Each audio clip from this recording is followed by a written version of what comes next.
Hey guys, creator mom. Don't mind the poison ivy on my face.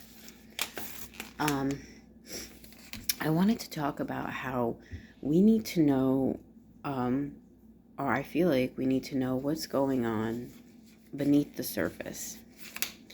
So, I like watching horror movies, right? like, okay.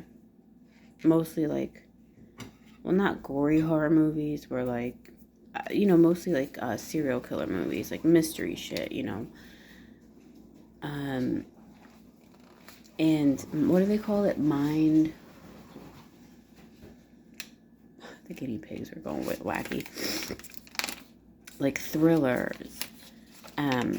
Because you know what? You know what it is? I think for me, it's this idea that the bad guy, is always like mostly very deceptive to their victims. Bad guys that want to harm you are generally not going to come up to you and say, hey, I'm a bad guy and I want to harm you. Right? For the most part. But we have a level of discernment.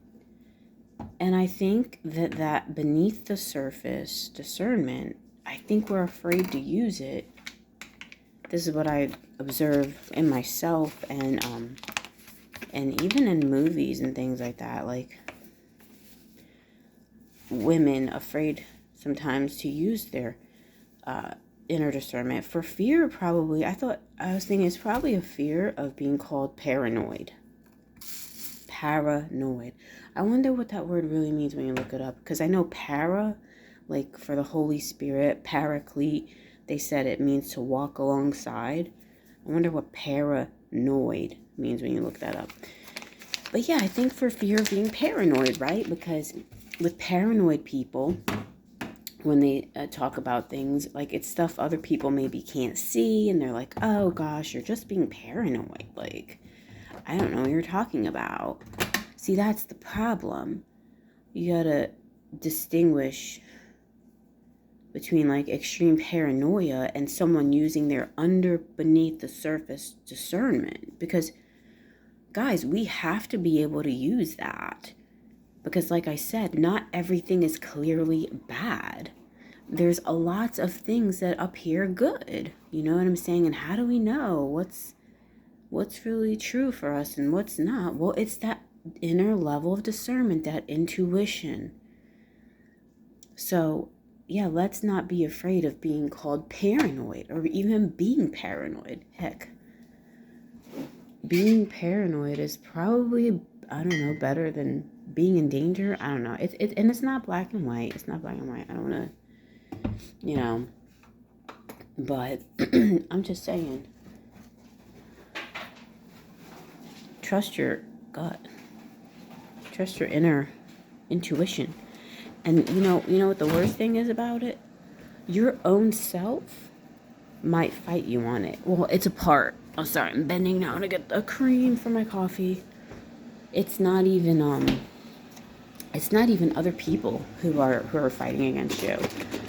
Maybe it's other people who kind of trained you when you were younger, for you to think that like you had no discernment, or you were crazy, or you were paranoid. But as an adult, you have to make a choice now to use your functions. Like, so my self-doubt kicks in. It says, you're just making a big deal. You're just making a big deal. This is how overthinking. You get into overthinking. Yeah, but the self-doubt is like, you're just overthinking it. Just do it, or just do that. And to avoid, just fawn or just go along with it. To avoid anybody like getting angry or retaliating, It's trying to protect me. But again, it could be unhealthy, maladaptive now. Maybe that part helped me when I was young and a helpless child or something, to get along and move along my environment. But now, as an adult woman, it's becoming quite like not helpful because, as you grow in who you are and yourself, you want to become strong in yourself and strong in your values and strong in when you feel like something is a no, go with it instead of being afraid and saying, oh, I should just do it. I should just say yes just to have them not be upset with me or avoid avoid them feeling rejected. Because if they feel rejected, then they're going to feel angry at me. So, yeah. Anyways, it's time to rise and shine. So yeah, what is my point here again? Just and like I was saying, it's your own self-doubt that messes with you and tells you just go along. But now I can recognize it and I'm like, oh, there's that part of me.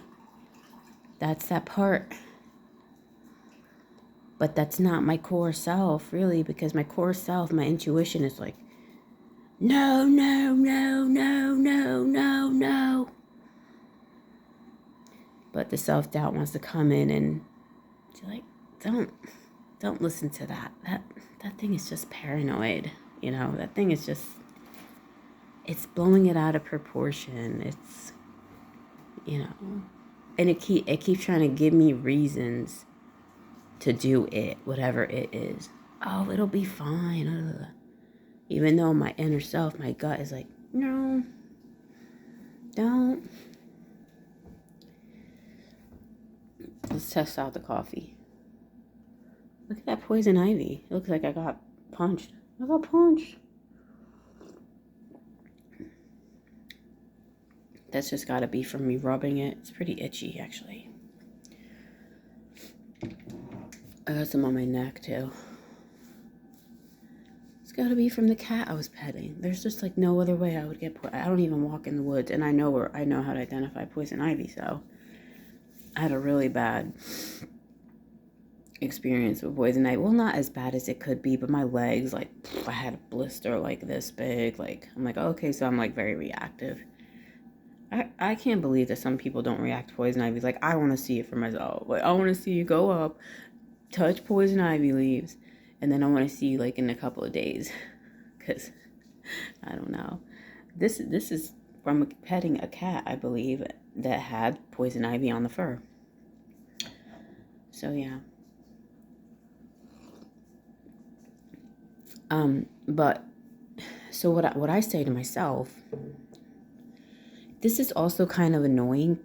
I feel like an annoying process. Because a part of me is like, oh my God, I just want to let this thing go already. Who cares? But I think that small part that's used to trying to keep me safe, it still wants me to do what it wants me to do. But, I have to choose myself. And I think that's basically my message today is choose yourself. Choose yourself.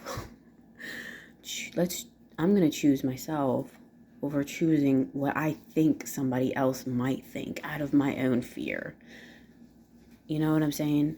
I don't even know for sure. But, like, that's not my job, is to know, like, other people. My job is to feel out my own intuition and what it's saying, regardless of any physical reasons or not that I may have. I need to just follow that.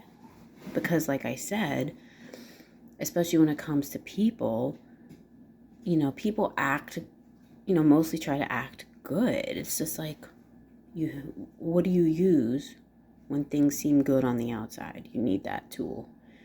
So, and I think that tool gets stronger when we listen to it, because when we don't, and then we yield to self-doubt, then it might become more muffled maybe, or more difficult to listen to, or to feel, or to hear.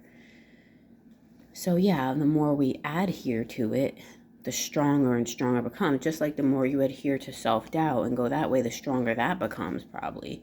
So I'm trying to go this way now, and So yeah, basically just tell myself, you know what? I choose myself. I choose how I feel right now. I choose what my inner self is telling me, as opposed to fear and self-doubt, you know. It's not easy, you know. It doesn't feel like emotionally easy, but I'm getting there. It's getting there. All right, guys, have a great Monday.